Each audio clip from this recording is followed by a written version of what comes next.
G7 ഉച്ചകോടിയിൽ കണ്ട വളരെ മനോഹരമായ ഒരു കാഴ്ച കണ്ടപ്പോൾ ഒരു പ്രതികാരം ചെയ്ത സുഖം ഇതൊക്കെ തോന്നിയ ആ കാഴ്ചയെക്കുറിച്ച് പറയാം. നരേന്ദ്രമോദിയെ പിശുക്കില്ലാതെ പ്രശംസിക്കുന്ന ട്രംപ് പലപ്പോഴും പറഞ്ഞു കേൾക്കാറുള്ള ഒരു വാചകമാണ്, ഒരു പാഠമാണ്. ആവശ്യമില്ലാതെ നമ്മളെ ആരെങ്കിലും ഇറിറ്റേറ്റ് ചെയ്യുന്നതായി നിങ്ങൾക്ക് തോന്നിയാൽ അങ്ങ് വെറുതെ വിട്ടേക്കണം. പ്രതികരിക്കാൻ പോകരുത്, എതിരിടാനും പോകരുത്.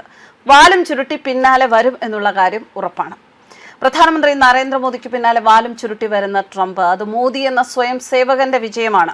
ഇന്ത്യയെ ദ്രോഹിക്കാൻ തുനിഞ്ഞിറങ്ങിയ ട്രംപിനെ മോദി തോൽപ്പിച്ചത് അമേരിക്ക പോലെ കരുത്തരല്ല എങ്കിലും നിരവധി ലോകരാജ്യങ്ങളുടെ പിന്തുണ ഒരേ സമയം നേടിയെടുത്ത് തന്നെയായിരുന്നു.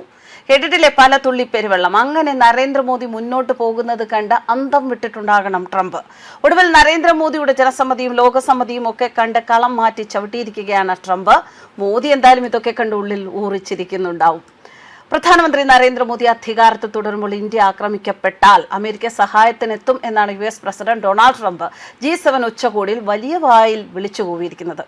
അങ്ങനെ ആരും ഇന്ത്യയെ ഉപദ്രവിക്കാൻ നരേന്ദ്രമോദിയുടെ ഭരണകാലത്ത് എത്തുകയില്ല. കാരണം അദ്ദേഹത്തിന് അറിയാം ആർക്ക് എന്താണ് വേണ്ടത് എന്ന്, ആരോട് എങ്ങനെയാണ് പെരുമാറേണ്ടതെന്ന്, ഏത് രാജ്യത്തിന് ഏത് നയതന്ത്രം. അത് വളരെ കൃത്യമാണ് പ്രധാനമന്ത്രി നരേന്ദ്രമോദിയുടെ കണക്കുകൂട്ടലുകളിൽ. നമ്മൾ ഇതുവരെയുള്ള കാര്യങ്ങളിൽ നിന്നും മനസ്സിലാക്കിയത് അദ്ദേഹം അമേരിക്കയോട് ഇടപഴകുന്നത് പോലെ ആയിരിക്കില്ല മറ്റൊരു രാജ്യത്തോട് ഇടപഴകുന്നത്. അതുകൊണ്ട് തന്നെയാണ് ആർക്ക് എന്ത് എപ്പോൾ എന്നത് നരേന്ദ്രമോദിയെ പോലെ കൃത്യമായി അറിയുന്ന ഒരു ലോക നേതാവ് ഉണ്ടാവുകയില്ല തന്നെ.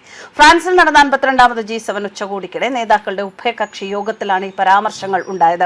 ഇന്ത്യ എന്നെങ്കിലും ആക്രമിക്കപ്പെടുകയാണ് എങ്കിൽ ഇരു രാജ്യങ്ങളും തമ്മിൽ രേഖാമൂലം മറ്റ് സൈനിക കരാറുകൾ ഇല്ല എങ്കിൽ പോലും അമേരിക്ക ഇന്ത്യയുടെ സഹായത്തിനെത്തുമെന്ന് ട്രംപ് പരസ്യമായി പ്രഖ്യാപിച്ചിരിക്കുന്നു. മോദിയുമായി നടത്തിയ ഉഭയകക്ഷി കൂടിക്കാഴ്ചയ്ക്ക് മുന്നോടിയായി മാധ്യമങ്ങളോട് സംസാരിക്കുകയായിരുന്നു ഡൊണാൾഡ് ട്രംപ്.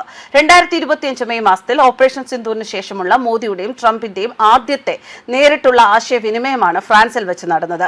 ഇന്ത്യയും അമേരിക്കയും തമ്മിൽ അസാധാരണവും മികച്ചതുമായ ബന്ധമാണ് ഉള്ളത്.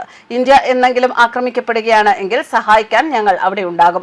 പ്രത്യേകിച്ച് ഈ മനുഷ്യനെ, അതായത് പ്രധാനമന്ത്രി മോദിയെ ആരെങ്കിലും ആക്രമിക്കാൻ മുതിർന്നാൽ ഞങ്ങൾ ഒപ്പമുണ്ടാകും. അദ്ദേഹം ഇന്ത്യയുടെ നേതാവായിരിക്കുന്ന കാലത്ത് ഇന്ത്യ ആക്രമിക്കപ്പെട്ടാൽ അവരെ സഹായിക്കാൻ ഞങ്ങൾ തീർച്ചയായും എത്തിയിരിക്കും. ഞാൻ വൈറ്റ് ഹൗസിൽ പ്രസിഡന്റ് ആയിരിക്കുന്നിടത്തോളം കാലം ഇന്ത്യക്ക് അവിടെ ഒരു വലിയ സുഹൃത്തുണ്ട്.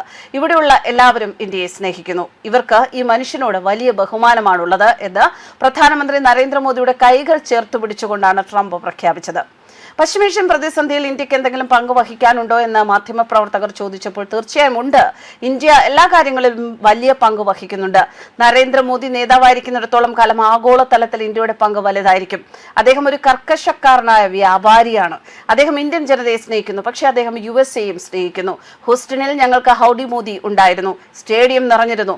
ഭാവിയിൽ ഞങ്ങൾ ഇന്ത്യയിലേക്ക് പോകുമെന്നും ട്രംപ് മറുപടി നൽകി. എന്തായാലും അദ്ദേഹം കർക്കശക്കാരനായ ഒരു വ്യാപാരക്കാരനാണ് എന്ന് പറഞ്ഞതിൽ അടങ്ങിയിരിക്കുന്നു എല്ലാം. കാരണം തീരുവ വിഷയത്തിൽ ഭാരതത്തെയും പ്രധാനമന്ത്രി നരേന്ദ്രമോദിയും ഒക്കെ കണക്കിന് ബുദ്ധിമുട്ടിച്ച കുറേ ഇടപാടുകൾ ഡൊണാൾഡ് ട്രംപ് നടത്തിയിരുന്നു. പക്ഷെ അവിടെയൊന്നും തന്റെ രോമത്തിൽ പോലും അതൊന്നും ഏശില്ല എന്നുള്ള മട്ടിൽ തന്നെയാണ് പ്രധാനമന്ത്രി നരേന്ദ്രമോദി നടന്നതും ഈ ലോകം പിടിച്ചടക്കിയതും. News desk കർമ്മൻസ്.